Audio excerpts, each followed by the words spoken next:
The probability that a continuous random variable x will assume a value between two possible values, let's let x, the first value be a and the next value be b, so between x equal a and x equal b, of the variable is equal to the area under the density curve between the values x equal a and x equal b. Okay, so suppose your horizontal axis is labeled with numbers. A can be some number and b can be some number greater than that. The probability of a continuous random variable having a value between a and b is the area under the probability density curve between a and b. Okay, so the probability density curve is that bell curve that we did visit in chapter 3. It's generally symmetrical on the right and the left. The total area, which is also the probability, under the density curve is equal to 1. 100% or 1. Just like when we added up all the rectangles and we recognize that their sum must be equal to 1, the same goes for the area underneath the probability density curve. This area must be equal to 100% or 1. The probability that the continuous random variable x will assume a value between any two possible values, x equal a and x equal b, of the variable is somewhere between 0 and 1. Okay, so let's suppose our horizontal axis is labeled with numbers. A is some number on the left-hand side over here, and b is some other number on the right-hand side over here. The probability that the continuous random variable can be any value between a and b is the same as the area between a and b under the probability density curve. And since the probability density curve has a max area of 1, the area between a and b must be something between 0 and 1. And that basically goes for all of our probability questions that we've seen so far. Probability is never going to be negative and it's never going to be greater than 1. But here we see it in connection with the area under the probability density curve. Okay, here's a demonstration of the way balls in this is like, imagine almost like a machine that allows like tiny little marble-like balls to fall through and choose a path. If the balls are released and then let to fall wherever, repeatedly, time and time again, the balls are going to always fall in a pattern that looks like a bell curve. We call this the normal distribution. Okay, so most of the balls that fall through the demonstrator settle in the center.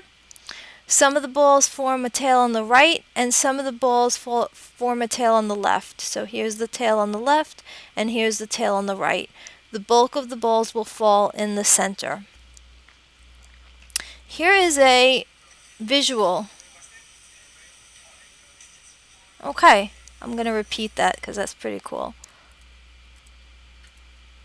This is a YouTube video where there's something like sand or very tiny granules at the top, and when they are released and fall through the demonstrator, they fall into respective columns here, and repeatedly over and over will always create a bell-shaped curve. Okay? So it's always going to have this bell-shaped look to it. A normal distribution is a distribution that represents the values of a continuous variable. Okay, so binomial distributions was a distribution that represented the outcomes of a binomial experiment. In a normal distribution, we have the values of continuous variables. If a continuous variable is said to be approximately normal, then the normal distribution can be used to model the continuous variable. Here's an example. Examples of distributions that can be modeled or approximated by the normal distribution include IQ scores of individuals, adult weights, blood pressure of men and women, tire wear, the size of red blood cells, and the time required to get to work. So if you think of each of these scenarios, imagine that we have a sample of people. There are going to be a bulk of the IQ scores of people are going to fall somewhere in the center. There are going to be some people with very, very high IQ scores and some people with very, very low IQ scores, but generally most people are going to have IQ scores somewhere in the center. So the IQ scores can be modeled by a normal distribution, which visually looks like a bell curve. Same thing with adult weights. Most of the people are going to have weights somewhere in the center. Some people have very low weights and some people have very high weights. And this is true with blood pressure, the wear of a tire, the size of a red blood cell or a set of red blood cells, or the time required for people to get to work. Okay, so some people take very, very long to get to work. Other people can get to work very, very quickly, and the bulk of time it takes people to get to work is somewhere in the center. The importance of a normal distribution is that it serves as a good model in approximating many distributions of real-world phenomena. The normal distribution is very powerful because with it we can predict things about the world if we know that their values are based on the normal distribution. So if a variable is approximately normal, we can use mathematics to make predictions about the population regarding that variable, which is very, very powerful and really the crux of what statistics is. The normal curve is bell-shaped and has a single peak located at the center. Okay, so this is basically what the normal bell curve looks like. If we have IQ scores, if we're modeling IQ scores would be labeled from low to high on the horizontal axis, and the vertical represents probability. So the bulk of people have IQ scores in the center.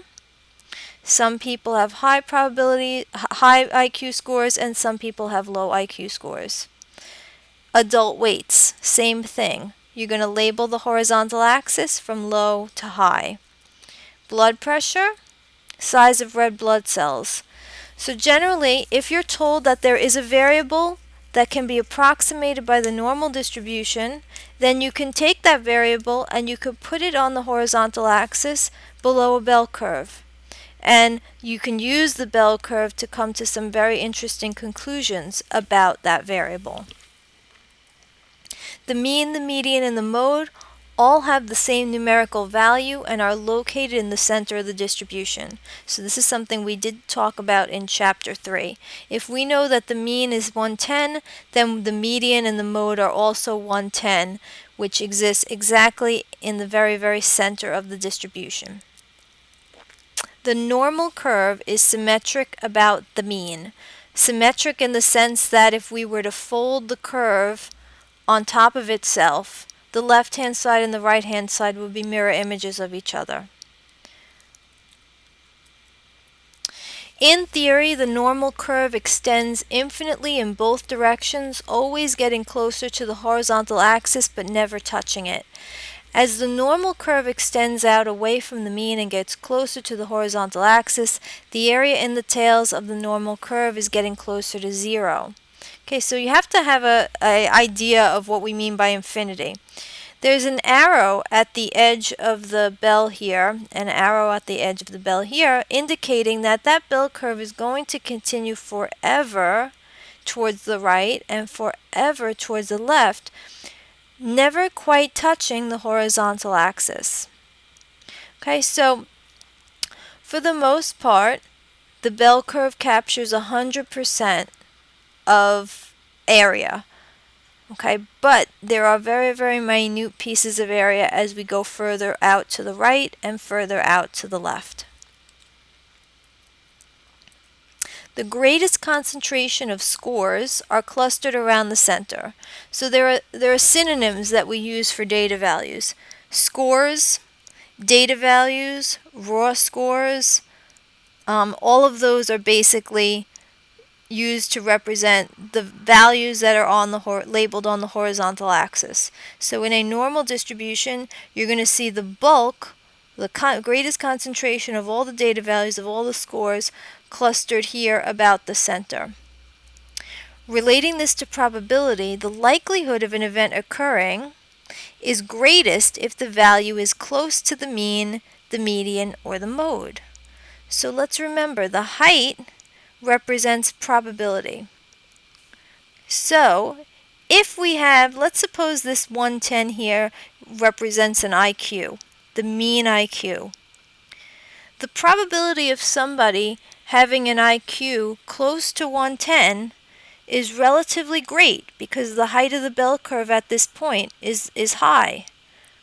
Let's suppose that this IQ is, say, 120. The probability of a person having an IQ of 120 is relatively low because this point of the bell curve has a vertical component that's not as high. Okay, so, and this which is further away from the mean. So the likelihood of an event occurring, the likelihood of a person having an IQ close to 110 is greatest because 110 is the center. The total area under the normal curve is 1, which can also be interpreted as probability. The area under the normal curve represents 100% of the data values. So the entire bell curve represents 100% of the data values. Now we did talk about the empirical rule and how we stated that almost 100% of the data values fall between fall within 3 standard deviations of the mean. And we're going to revisit that idea with the normal distribution just in a minute. For the most part, we're going to say that our bell curve represents 100% of the area.